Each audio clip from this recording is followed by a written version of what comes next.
네, 안녕하십니까. 자, 다음 강의 이어서 하도록 하겠습니다. 자, 이번에는 우리 혈압에 대한 얘기를 할 텐데요. 그 혈압에 대한 얘기를 이제 하기 전에 우리 혈관에 대한 것들을 먼저 좀 정리를 하고 넘어가도록 하겠습니다. 자, 우리 혈관이라고 하는 것을 여러분 동맥, 그다음 바로 그 다음 혈관이 여러분 소동맥이죠. 모세혈관, 그다음 소정맥, 정맥 이렇게 순서대로 혈액이 흘러갑니다. 자, 동맥이라고 하는 것은 심장에서 기관에 이르는 혈관이다 이렇게 얘기를 했습니다. 뭐 예를 들면은 간동맥 하면요, 간으로 가는 데까지 걸리는 그 동맥이 있을 겁니다. 물론 이제 거기까지 가기에도 동맥들이 나뉘긴 나뉘어요. 그러니까 처음에는 대동맥이고요. 그 대동맥이 갈라지면서 간으로 갈 수 있는 간동맥이 나타나겠죠. 그럼 간으로 이제 갔어요. 그럼 간에서 이제 퍼지지 않겠습니까? 그거를 우리가 소동맥이라고 불러요. 모세혈관까지 가는 그 혈관을 우리가 소동맥이라고 부르고요. 그러면 소동맥에서 이제 퍼져서요, 각각 모세혈관으로 들어가게 되는데, 그 모세혈관이 각각의 그 세포들 사이사이에 이르는 그 혈관을 우리가 모세혈관이라고 부르게 돼 있죠. 자, 소정맥은 이제 모세혈관 지나가면 그 기관을 빠져나가기 전에 모이는 그 혈정맥들이 소정맥이고요. 그 다음에 이제 기관 밖으로 빠져나오면은 다시 정맥을 거쳐가지고 심장으로 다시 혈액이 회수가 되죠. 자, 그런데 이때 그 각각의 혈관별로 특징이 있어요. 그래서 그 특징들을 여러분이 잘 기억하고 있어야지 됩니다. 자, 첫 번째, 동맥이라고 하는 것은 혈압이 높은 곳이에요. 혈압이 높습니다. 혈압이 높은 곳은 이 동맥입니다. 그래서 혈관벽도 상당히 두껍죠. 혈액에 버텨야 되니까, 혈압에 버텨야 되니까 혈관벽이 되게 두껍습니다. 근육층이 두텁죠. 3층으로 되어 있고 근육층이 두터운 그런 혈관이 동맥이에요. 또 탄력성이 되게 좋아가지고요. 탄력이 되게 좋아가지고 늘어났다가 다시 원상태로 돌아가려는 그 힘이 상당히 크게 작용합니다. 자, 그다음 소동맥이라고 하는 것은 평활근의 수축과 이완이 이루어지는 곳. 자, 평활근이라고 하는 것에 수축과 이완이 일어난다. 이걸 좀 기억하시면 되겠습니다. 그 직경이 변하는 게 특징. 자, 직경이 늘었다 줄어들었다 할 수 있어요. 특히 어떻게 가능하냐면 각 기관마다의 소동맥들이 다르게 조절될 수 있습니다. 예를 들어서 간 쪽으로 혈액을 보내고 싶지 않아요. 간으로요. 그럼 어떻게 돼요? 간에 있는 소동맥들이 수축을 합니다. 그럼 간으로는 혈액이 못 들어가고 다른 장기로 빠져나가게 되는 거죠. 그러니까 소동맥이라고 하는 것들은 그 혈액들을 받아들이는 데 있어서 받아들일까 말까 이거를 결정할 수 있는 곳이 바로 이 소동맥이에요. 그러면 예를 들어서 골격근에 있는 소동맥이 이완되었다. 또 어떻게 될까요? 골격근 쪽으로 혈액이 공급되겠죠. 소동맥이 이완되면은 그 장기에 혈액이 공급되는 거고요. 소동맥이 수축하면은 그 장기 쪽으로는 혈액이 가지 않는 거다라는 겁니다. 여러분, 이거 되게 간단한 원리거든요. 이걸 잘 근데 기억하셔야 돼요. 알겠죠? 네. 자, 세 번째, 모세혈관입니다. 자, 모세혈관은 한 층에 내피층이 되어 있고 구멍이 있고요. 물질 교환이 이러한 장소예요. 모세혈관이 구멍이 있기 때문에 구멍 통해서 물질이 왔다 갔다 할 수가 있거든요. 다른 것들도 일부 할 수는 있어요. 왜냐면 세포막을 통한 속은 있으니까요. 그런데 그 양이 많지는 않고 대부분 다 모세혈관 쪽으로 들어간다라는 겁니다. 자, 그 다음 이제 소정맥과 정맥은 혈액이 이제 모이는 곳인데, 이때 소정맥과 정맥으로 가면은 이게 혈압이 거의 없어요. 여기 보십시오. 정맥에는 혈압이 거의 0이다. 그럼 혈압이 0이니까 다시 심장으로 혈액을 보낼 수가 없잖아요. 정맥에서 심장으로의 혈압 기울기가 없죠. 이거 0인데 이미. 그래서 어떻게 해요? 혈액 소진된 상태이기 때문에 주변에 있는 골격근이 압박을 하게 돼 있어요. 그럼 주변에 골격근이 압박을 하게 되면은 심장으로 혈액이 돌아갈 수 있죠. 자, 여기 이제 그림을 보시면은 이게 지금 동맥이에요. 3계층으로 되어 있고 상당히 탄력이 좋은 그런 혈관이고요. 소동맥들이 있는데 이게 이제 관이, 이게 수축을 하면은 이제 혈액이 못 들어오죠. 이게 수축하면은 혈액이 못 들어오죠. 이완하면 이렇게 벌어지게 되면은 그러면 혈액이 잘 들어올 수 있죠. 그래서 모세혈관 쪽에 혈액 공급을 많이 해주느냐 적게 해주냐는 이 소동맥이 이완하느냐 수축하느냐에 따라 달라지는 거예요. 소동맥이 수축하게 되면 혈액이 많이 조금 들어오게 되는 거고요. 소동맥이 이완하게 되면 혈액이 많이 들어오게 되는 거죠. 자, 뒤쪽에 있는 것은 소정맥과 정맥이에요. 정맥에는 판막이 있습니다. 그래서 판막이 있기 때문에 혈류의 흐름이라는 게 생길 수가 있어요. 잠깐 그림을 좀 뒤에 거 좀 보고 갈게요. 잠깐 보고 갈게요. 이게 지금 정맥의 모습이거든요. 정맥. 정맥에는 이 판막이라는 게 있기 때문에 옆에서 골격근이 압박을 가하게 되면 혈액의 흐름이 생기는 거예요. 그래서 아래쪽으로 가는 것은 판막이 닫히니까 이렇게 위로 다시 돌아 올라가겠죠. 이해가세요? 그래서 정맥에서는 혈압 때문에 혈액이 움직이는 게 아니라 골격근의 주변에 압박에 의해서 움직입니다. 그리고 운동을 하면 혈액순환 잘 된다 이런 얘기를 하잖아요. 왜냐하면 우리가 운동을 이렇게 계속 움직이고 한다는 것은 내 주변에 있는 골격근들이 계속 정맥을 압박하는 거예요. 그러면 원래 혈액순환이 잘 안 될 거였는데 될 수가 있다는 거죠. 가만히 누워있는 사람은 혈액순환이 오래 안 되죠. 왜요? 이거 압박이 잘 안 일어날 테니까 그렇죠. 심장에서 아무리 세게 짜가지고 내려보내봐야 어차피 혈압은 0이 돼버리니까 정맥에서 다시 심장으로 돌아와야지 혈액순환이 잘 되는 건데 그게 안 될 수가 있잖아요. 그래서 우리가 운동을 하거나 부단히 몸을 움직이는 것은 혈액순환에 도움이 된다 이런 얘기를 늘 하고 있는 거죠. 자, 다시 이제 위로 올라가 봅시다. 자, 이제는 혈압에 대한 얘기를 해봅시다. 혈관에 대한 얘기를 이렇게 했는데 이제 혈압에 대한 얘기를 해보도록 합시다. 자, 혈압이라고 하는 것은 정의를 보게 되면 혈액이 혈관에 부딪히는 힘, 이걸 이제 우리가 혈액이라고 하고요. 혈관에 따라서 점점 혈압은 낮아지게 되어 있어요. 그래서 여기 그림 보시면요, 동맥에서부터 소동맥, 모세혈관, 소정맥, 정맥을 할 때 점점 혈압은 감소하는 듯한 모습을 보이고 있는 거죠. 점점 감소합니다. 근데 기울기가 거의 일정하게 지금 떨어진 것처럼 제가 표현을 했죠. 혈압은 비슷비슷하게 거의 같은 기울기로 떨어져 가요.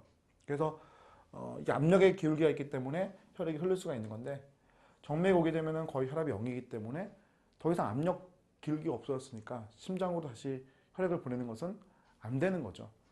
그러니까 아까 보셨던 그 돌격근의 압박을 통해서 다시 혈액을 심장으로 보낼 수가 있다는 겁니다. 자, 그러면 혈압이라고 하는 것은 이쪽 동맥에서 제일 높고 가면 갈수록 떨어지는데 우리가 그럼 소위 말하는 혈압은 뭐냐? 바로 이 동맥에서의 혈압을 말합니다. 동맥에서의 혈압이 80에서 120 mmHg다 이렇게 표현하게 되면은 이게 이제 심장이 수축했을 때 압력, 이게 수축기압, 심장에서 혈액이 막 나왔을 때 그때 동맥에 혈액이 확 나오면서 동맥에 혈액이 나오면서 이게 이제 부딪히는 힘이 생길 거 아니에요. 그때 압력이 올라가게 될 것이고 그 다음 혈액이 흘러가니까 좌심실이 이완할 때에는 이완될 때 이제 혈액이 나오는 게 안 되죠. 이게 안 되고 흘러갈 테니까 이쪽은 어떻게 돼요? 압력이 떨어지게 돼 있죠. 이걸 이제 우리가 이완기가 일어날 때 아비다라고 표현하는데 그렇게 많이 안 떨어져요. 40보다 더 떨어지진 않는데 이유는 동맥이라고 하는 자체가 탄력성이 있기 때문에 아까 탄력이 있다고 그랬죠. 탄력이 있으니까 계속 이렇게 같이 줄어들어요. 그러니까 압력이 낮아지는데 같이 줄어들기 때문에 그래도 어느 정도는 압력을 유지할 수 있다는 모습이 나올 수가 있는 거죠. 자, 그래서 보시면요, 혈압은 높은 곳에 낮은 곳으로 흐르는 힘을 제공하는 것이고요. 예? 정맥은 주변의 골격근의 수축과 이완, 다음 평활근 자체, 혈관의 평활근 자체 수축과 이완 등으로 혈액이 흐르는 거예요. 판막이 있기 때문에 역류는 방지할 수 있다는 겁니다. 자, 이렇게 우리가 그 심장에서요, 혈압이라는 게 어떻게 생겼는지 봤는데 혈압을 결정하는 요인에 대한 얘기를 좀 한번 해볼게요. 자, 혈압 결정은요, 크게 심박출량이라고 하는 것과 두 번째 말초 저항이라는 것과 세 번째 혈류량이라고 하는 것, 네 번째 혈액의 분포라는 것,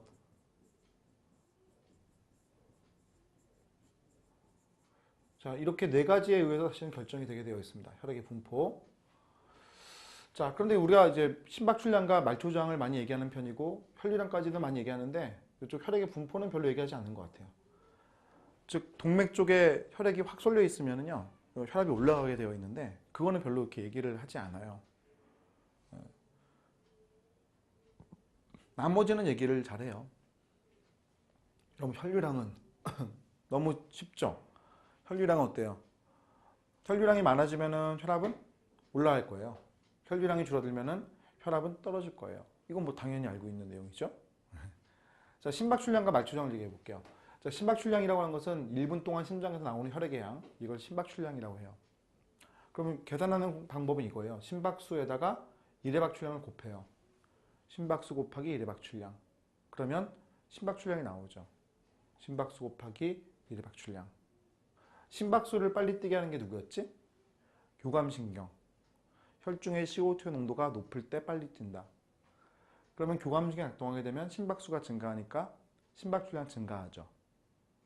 그럼 혈압이 올라가죠. 그래서 우리가 운동하게 되면은 혈중 CO2 농도가 올라가고 심박수가 빨라지고요. 많아지고요. 결국 심박출량이 많아지니까 혈압이 올라가는 거였죠. 운동하면. 자, 이번엔 말초정입니다. 말초정이라고 하는 것은 혈액이 흘러가는 걸 방해하는 힘이에요. 그럼 동맥 쪽에 혈액이 많이 몰릴 수가 있죠. 그럼 동맥 쪽에 혈액이 많이 몰려 있으면은 말초정이 커지는 거고요. 그럼 동맥압이 올라갑니다. 즉 동맥에 혈액이 많으면 많을수록 어떻게 보면 혈액의 분포와도 같은데 결국 혈압이 올라갈 수가 있죠. 그럼 말초저항이라고 하는 것들 중에 어떤 것들이 대표적인가? 바로 이건데요. 혈액의 전도와 소동맥의 직경이에요. 자, 소동맥의 직경이 좁아지면 혈액이 못 흘러가잖아요. 그러면 동맥에 혈액이 많이 몰려 있을 수 있죠. 그럼 혈압이 올라갑니다. 그런데 여러분 주의할 점은 소동맥은 각 장기마다 사실은 다 조절될 수가 있기 때문에 어디가 열리고 어디가 닫히고 이렇게 해버리면은 도대체 이게 말초정이 커지는 건지 낮아지는 건지 알 수가 없죠. 그렇잖아요. 어느 소동맥은 수축하는데 어느 소동맥을 이완한다면 그걸 다 따져봐야 되잖아요.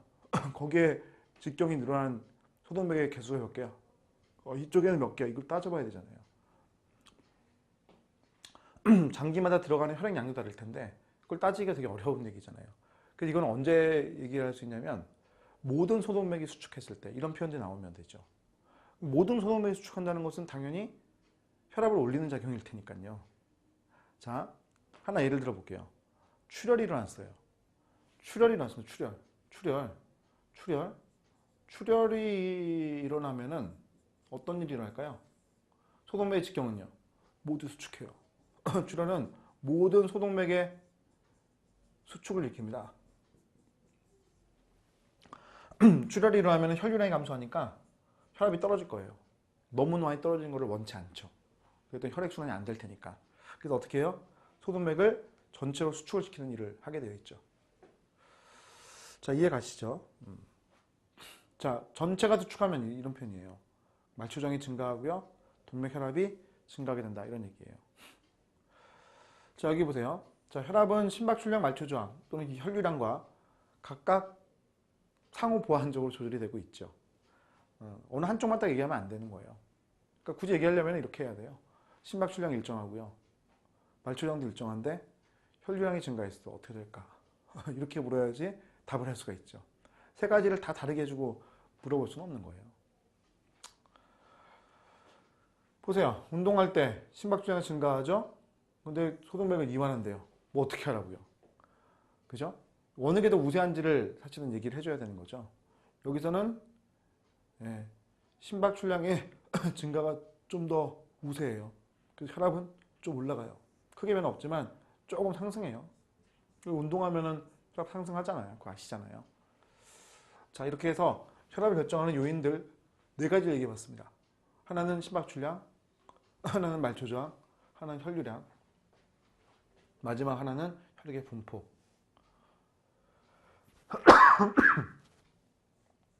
자, 죄송합니다. 자, 심박출량이 증가하면 혈압은 올라가죠. 말초저항이 커지면요, 혈압 올라가죠. 혈류량이 증가하면요, 혈압 올라가죠. 혈액이 동맥 쪽에 많이 있으면 혈압 올라갈 수 있습니다. 이거 이제 잘 기억하시면 되겠습니다. 자, 혈압은 동맥이 제일 높고요. 그 다음 모세혈관이고 정맥이에요. 이거 많이들 운동하세요. 정맥이 모세혈관보다 높은 줄 아시더라고요. 그렇지 않습니다. 모세혈관이 더 높습니다. 자, 혈류의 속도. 자, 동맥, 정맥, 모세혈관. 이것도 많이 착각하세요. 혈류의 속도는 혈압의 기울기라는 것 또는 총 단면적에 있거든요. 혈관의 총 단면적을 보게 되면 모세혈관이 가장 넓어요. 그래서 혈압의 기울기는 다 비슷하거든요. 그러니까 제가 기울기라고 그랬습니다, 여러분. 기울기. 제가 기울기는 아까 일정에 떨어진 거 봤었잖아요, 그래프. 그럼 기울기 일정에 떨어지기 때문에 이 총단 면적이 되게 중요해지거든요. 총단 면적이 넓을수록 그쪽을 지나가는 혈류는 속도가 느려질 수밖에 없죠. 유속이라고 하는 게 느려질 수밖에 없지 않습니까? 혈관 하나의 굵기, 동맥이 제일 두껍고요. 그 다음에 정맥이 제일 두껍고요. 그 다음에 동맥이고요. 그 다음 모세혈관이고요. 혈관벽, 압력 견대하니까 동맥이 제일 두껍고요. 그 다음 정맥, 그 다음 모세혈관이죠. 자, 이거는 여러분 특징 자격해 주시고. 자, 제가 아까 했던 얘기예요. 소동맥의 수축과 이완될 수 있거든요. 소동맥은 소동맥별로, 즉 장기별로 다 조절이 될 수가 있어요. 그럼 소동맥이 수축한다라고 하는 것을 얘기했을 때 동맥이 상승돼 이걸 얘기하는 거냐 얘기할 수도 있어요. 모든 소동맥이 수축한다면. 이건 이 혈압 상승이라고 얘기하려면은 모든 소동맥의 수축이라는 표현이 나와줘야 돼요. 그렇죠? 자, 한 장기의 소동맥만 얘기하잖아요. 그럼 그 장기로 공급되는 혈류랑 얘기하는 거예요. 알겠죠? 자, 혈압이 만약 유지된다고 한다면 소동맥 수축했는데 혈압이 유지된대요. 이렇게 해주면 뭐예요? 다른 팩터가 좌우한 거죠. 모든 소동맥이 수축한 게 아니네요. 그럼 이건 뭐예요? 한 장기의 소동맥을 수축한 거예요. 그럼 이건 뭘 말하는 거예요? 혈류량 감소다 이렇게 얘기하는 거예요. 어느 장기에? 그 해당되는 장기에 혈류량 감소다 이 표현한 거예요. 그래서 혈류량 감소했으니까 그 뒤쪽에 있는 장기의 혈압은 감소하죠. 무슨 말인지 가요? 그 뒤쪽에 있는 장기의 혈압은 감소한다고요. 여기 동맥이 있고요. 여기 소동맥이 있고요. 이 뒤쪽에 이제 장기가 있지 않습니까? 이게 장기. 그럼 혈액이 이제 흘러 들어가지 않습니까? 이렇게 흘러 들어가는데 얘가 수축을 한 거죠. 이렇게 수축. 그럼 수축을 했는데 그럼 여기 어떻게 돼요? 혈액이 올라가야 되는데 여기가 유지되었다는 겁니다. 유지. 여기가 유지가 되면은 혈압 변화 없는 거예요. 그런데 이 뒤쪽으로 가는 혈류량 어떻게 되지? 혈류량은요? 감소하잖아요. 그럼 혈류량 감소하면은 이쪽의 혈압은 어떻게 되지? 이쪽 혈압은 떨어지죠. 즉 얘는 제가 지금 적은 게 동맥압의 혈압이 아니에요.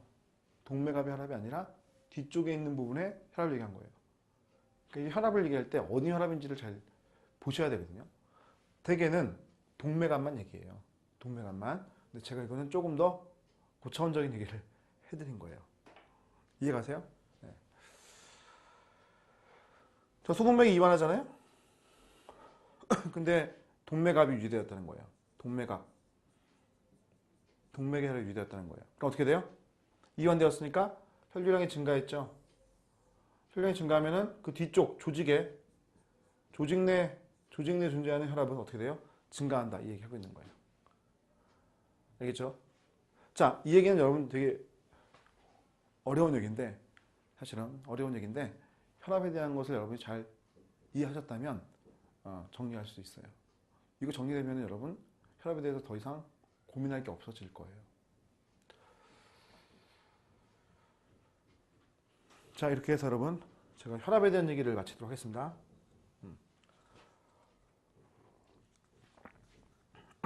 자, 다음은요. 모세혈관을 통한 물질 교환.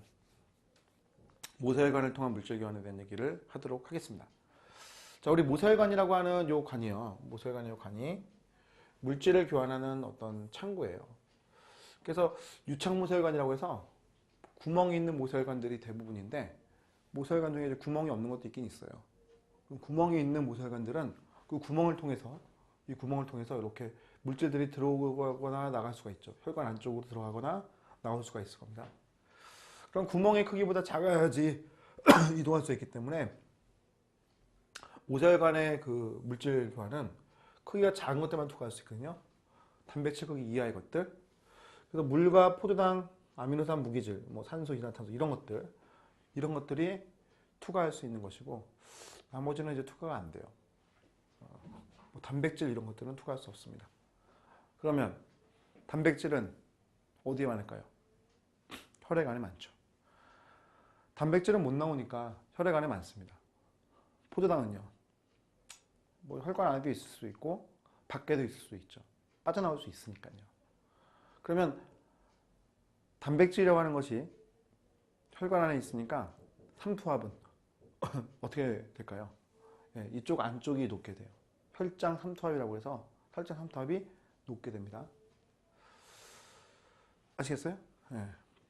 자, 물질 교환이 일어날 때 크기가 작은 것들만 통과할 수 있고 단백질은 통과 못한다. 꼭 알아두십시오. 자, 물질 교환이 일어날 때 우리가 지금 이동하는 물질 얘기를 해봤고요.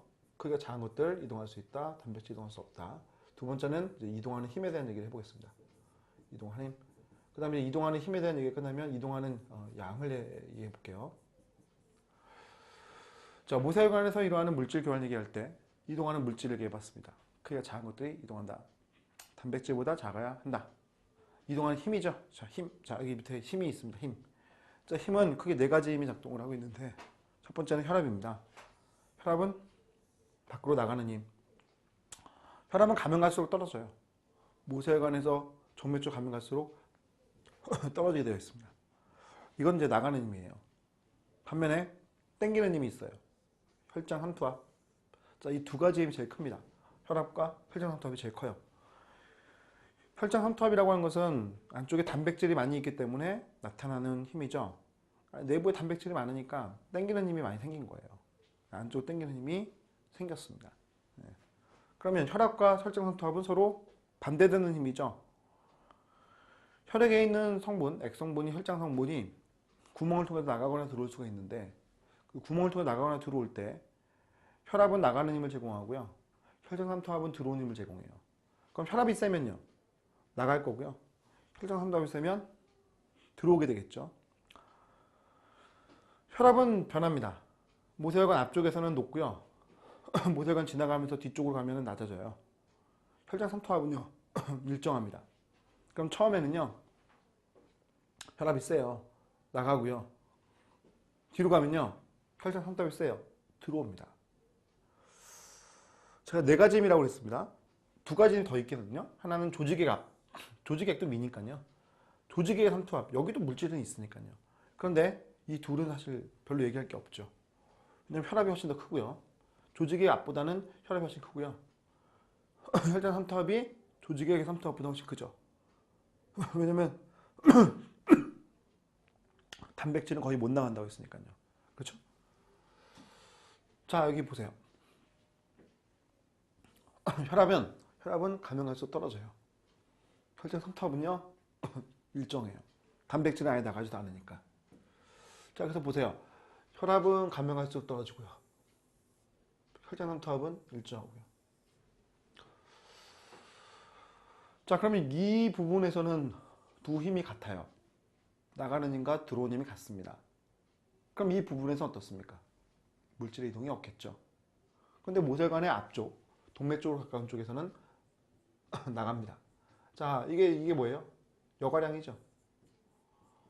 이동량 중에 나가는 양입니다. 이게 뭐예요? 혈장 삼투압이 크니까 들어오는 양이죠. 이게 재흡수량이죠. 나갔다 들어오니까 재흡수. 자, 그럼 이제 이동량에 대한 얘기를 해보겠습니다. 자, 여가력이라고 하는 것과 흡수력이라고 하는 것을 따져봤을 때 앞쪽에서는 여가력이 더 우세했기 때문에 모세혈관 앞쪽에서는 혈장 성분이 방출됩니다. 근데 모세혈관이 뒤쪽으로 하면요. 뒤쪽에서는요. 조직액이 흡수될 수가 있습니다. 나간 혈장 성분의 회수가 일어나는 거죠. 자, 이동량을 비교해 보면은 여가량이 재흡수량보다 더 큰 것을 우리가 그래프상에서 확인할 수가 있거든요. 그래서 어떻게 돼요? 혈장 성분 중에서 약 10에서 15%는 다시 흡수되지가 못하죠. 다시 흡수가 되지 못합니다. 그럼 어떻게 되냐? 흡수되지 못한 성분은 다시 조직의 압이 커짐에 따라서 림프관으로 들어가요. 그러니까 나간 게 좀 많으니까 그 압이 커져가지고 림프관 쪽으로 밀어넣습니다. 그럼 림프관은 뭐 림프압 이런 건 없거든요. 정맥과 똑같아요. 정맥과 똑같습니다. 정맥처럼 주변에 있는 골격근을 통해 가지고 압박을 해서 따라 이동하게 되어 있습니다. 자, 이게 이제 림프관들이에요. 림프관들은 끝이 닫혀 있는 그런 맹관과 같은 형태거든요.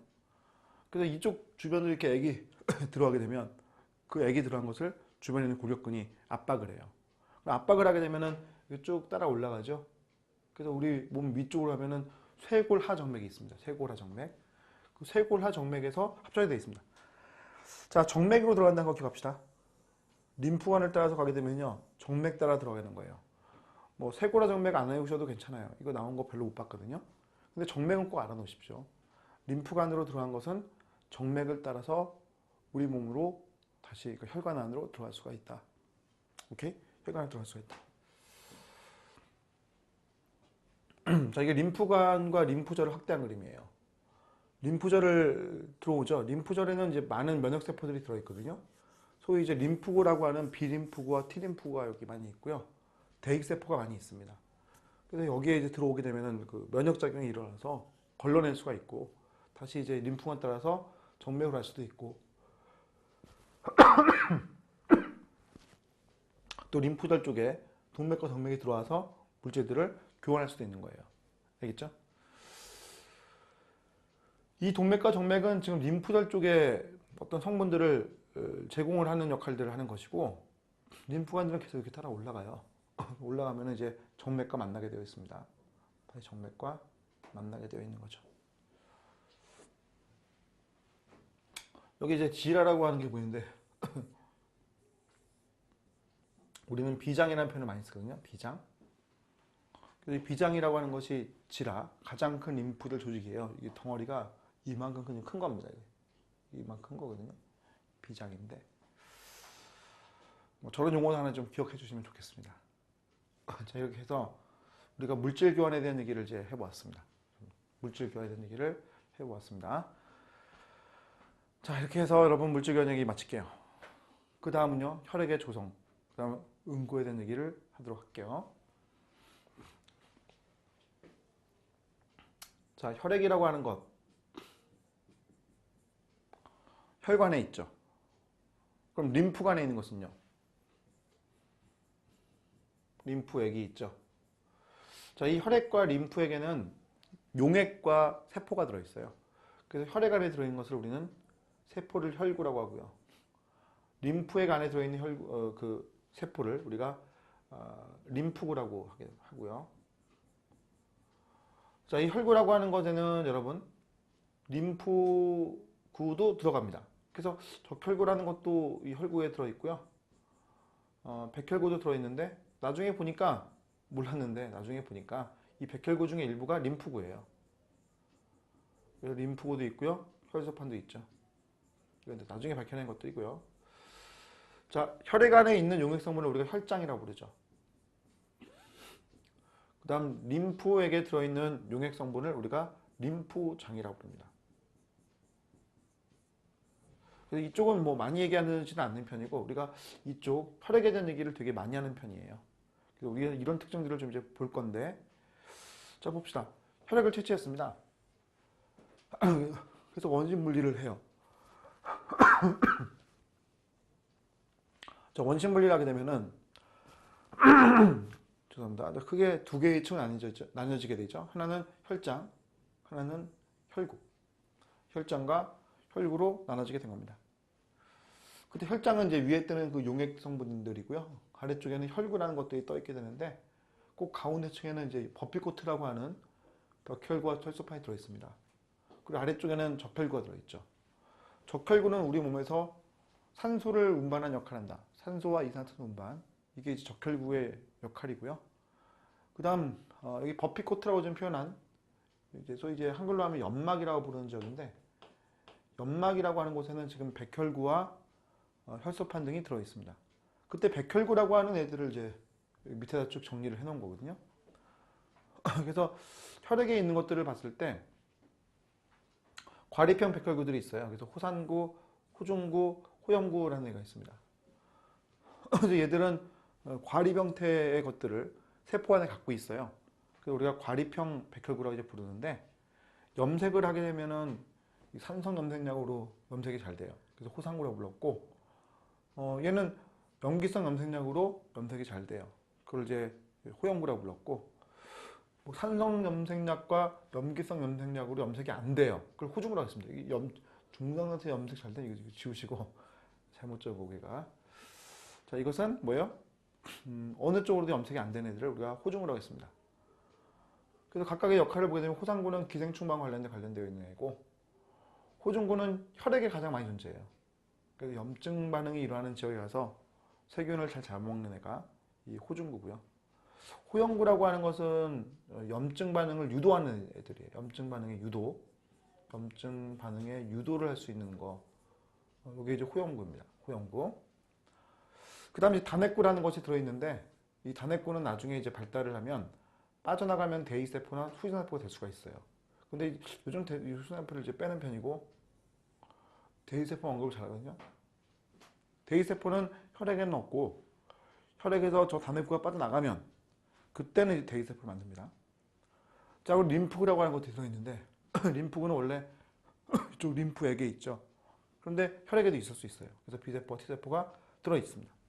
B세포는 항체를 만들고 T세포는 세포성 면역을 하는 애다. 이렇게 좀 표현되어 있는데요. 이거 다 백혈구라는 애들이고 다 면역작용하는 애들이거든요. 그래서 면역작용할 때 얘기를 또 하기 때문에 뒤쪽 가서 제가 이 얘기 또 한번 해드리도록 하겠습니다.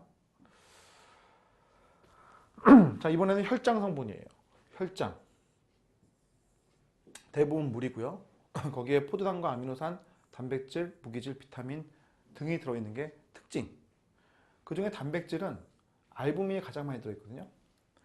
이 알부민 단백질이 워낙 많이 있기 때문에 혈장 삼투압을 유지할 수가 있습니다. 혈장 삼투압을 높게 유지할 수 있는 것은 저 알부민 때문에 가능한 거예요. 알부민 간에서 만들어졌고요. pH를 조절할 수 있는 역할도 합니다. 즉 수소이온을 이렇게 잡아먹는 역할도 하기 때문에 알부민이 pH 조절한다 이런 표현을 하기도 하죠. 자, 그다음 항체. 혈액에 항체가 있는데 그럼 비세포에서 생성이 되고요. 분비가 되는 애들입니다. 그래서 항체가 비세포에서 분비되어서 이렇게 떠돌아다니죠. 피브리노겐. 간에서 만들어진 것이고요. 얘가 불알 상태로 떠돌아다니다가 혈액이 응고가 될 때 그때 얘가 피브린으로 바뀌면서 응고가 딱 일어나게 돼 있어요. 자, 프로트롬빈. 역시 간에서 만들어졌고 불알 상태인데 이 프로트롬빈이라는 애가 트롬빈으로 바뀌면서 저 피브리노겐을 피브린으로 바꿉니다. 그래서 혈액 응고와 관련되어 있다 이렇게 표현했죠. 자, 이런 혈장 성분에서 요 피브리노겐 있죠. 이걸 제거해요. 피브리노겐을 제거합니다. 피브리노겐을 제거합니다. 그럼 응고가 되지 않습니다. 그걸 우리가 혈청이라고 부릅니다. 혈청. 우리가 혈장과 혈청은 약간 다릅니다. 혈청은 응고가 되지 않는 물질들. 혈청 안에는 이거 다 들어있죠. 피브리노겐만 빠져있죠. 다 들어있는데 피브리노겐만 빠진 상태를 우리가 혈청이라고 합니다. 혈청 가지고 연구를 많이 하죠. 우리가 뭐 단백질 농도를 측정한다든지 또는 항체 농도를 측정한다든지 또는 있는지 없는지를 확인할 때 우리 혈청을 가지고 다 실험을 하게 되어 있습니다. 자, 이건 뭐 그림이네요, 여러분. 여기 용어 하나, 요거 헤마토크릿 요거 하나 알아갑시다. 헤마토크릿은 적혈구의 용적률. 이건 적혈구 묶어놨습니다만 사실 이제 적혈구 용적률이라는 표현을 씁니다.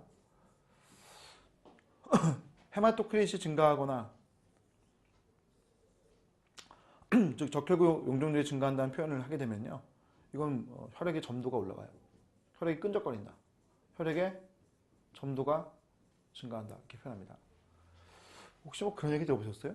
이렇게 수혈을 많이 하시게 되면은 아무래도 이제 혈액을 많이 주다 보니까 적혈구를 계속 만들어야 되는데 적혈구 숫자가 좀 아무래도 좀 줄어들 수 있잖아요. 조금은. 그래서 좀 묽어진다. 이렇게 표현하기도 하죠. 그게 오히려 혈액순환이 잘 되는 것처럼 이렇게 선전하기도 하죠. 자, 이렇게 해서 우리가 그 혈액의 조성에 대한 얘기를 해봤습니다. 자, 이번에 응고에 대한 얘기를 해볼게요. 자, 혈액이 굳을 수가 있다. 이게 응고죠. 이게 응고입니다. 자, 혈액이 굳을 수가 있는데 방식은 두 가지가 있어요. 하나는 내인성 응로, 하나는 외인성 응로. 자, 내인성 응로는 혈액을 가만히 놔두면 자기가 알아서 굳어요. 그걸 우리가 내인성 경로라고 부릅니다. 반면에 외인성 경로, 자, 이것은 외인성 경로는 외부의 요인에 의해서 상처, 빠르게 혈액이 굳는 것, 이걸 우리가 외인성 경로라고 부릅니다. 그런데 이 둘 다 공통 경로가 있기 때문에 우리는 공통 경로만 좀 관심 있게 보시면 되겠습니다. 자, 혈소판이 파괴되면 거기에 효소가 들어있어요. 트롬보키나아제는 효소가 분비가 됩니다. 그럼 트롬보키나아제 효소가 분비가 되면 혈액에 있는, 혈장에 있는 프로트롬빈을 트롬빈으로 바꾸게 되는데, 프로트롬빈이 트롬빈으로 바뀔 때 칼슘이 필요합니다. 칼슘이라고 하는 것은 혈액 응고에 필요한 물질이다 이렇게 표현해요. 자, 비타민 K도 이 프로트롬빈이 만들어질 때 얘가 필요하거든요. 그래서 비타민 K가 없으면 프로트롬빈 생성이 잘 안 돼요. 그래서 우리 비타민 K가 부족하게 되면은 혈액 응고에 지연이 일어난다, 뭐 이런 표현을 우리가 하거든요. 자, 그럼 트롬빈이 만들어졌죠? 얘가 이제 키맨이에요. 자, 트롬빈이라고 하는 애가 만들어졌으면 이 트롬빈이라고 하는 애가 피브리노겐을 피브린으로 만들죠. 피브린이라고 하는 것은 엉킬 수 있는 섬유예요. 피브리노겐은 엉킬 수 있는 섬유가 아니거든요. 근데 피브린은 엉킬 수 있는 섬유이기 때문에 엉킵니다. 그럼 이제 혈병이라는 걸 만들죠. 여기서 혈병을 만들고 딱딱하게 굳는 거예요. 자, 이게 혈액의 응고가 일어나는 과정입니다, 여러분. 네. 자, 이렇게 해서 뭐 다 봤어요, 여러분. 자, 이제 마지막 조혈무세포란에 좀 소개를 시킬까 합니다. 자, 조혈무세포라고 하는 것은 혈구를 만들 수 있는 애이고요, 줄기세포이고 골수에 존재하는 애입니다. 골수는 뼈의 안쪽 공간을 우리가 골수라고 해요. 태아들은 배아 때부터 시작했을 때 걔들은 뭐 골수가 발달될 수는 없잖아요. 그러니까 저희 조혈무세포가 처음에는 간에 있어요. 간에 있다가 얘가 태어나기 전에 이제 이 골수 쪽으로 이동을 다 하는 거죠. 그래서 골수에서 세포들을 만듭니다. 그래서 골수성 줄기세포라는 것들이 이런 것들을 만드는데, 이걸로 보여드릴게요. 얘가 누구예요? 조혈무세포예요. 조혈무세포 어디에 있다?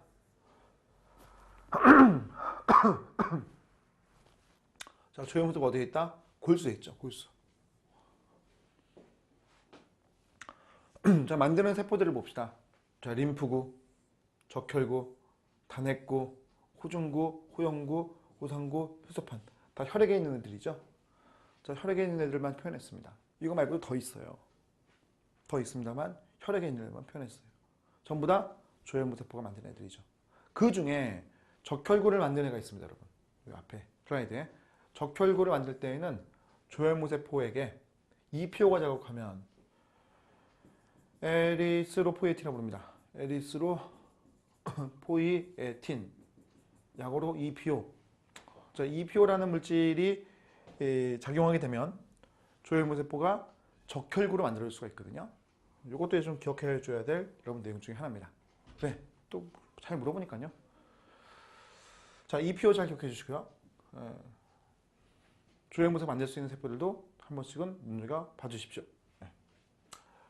호염구, 호상구, 호중구 전부 다 혈액에 있는 애들입니다.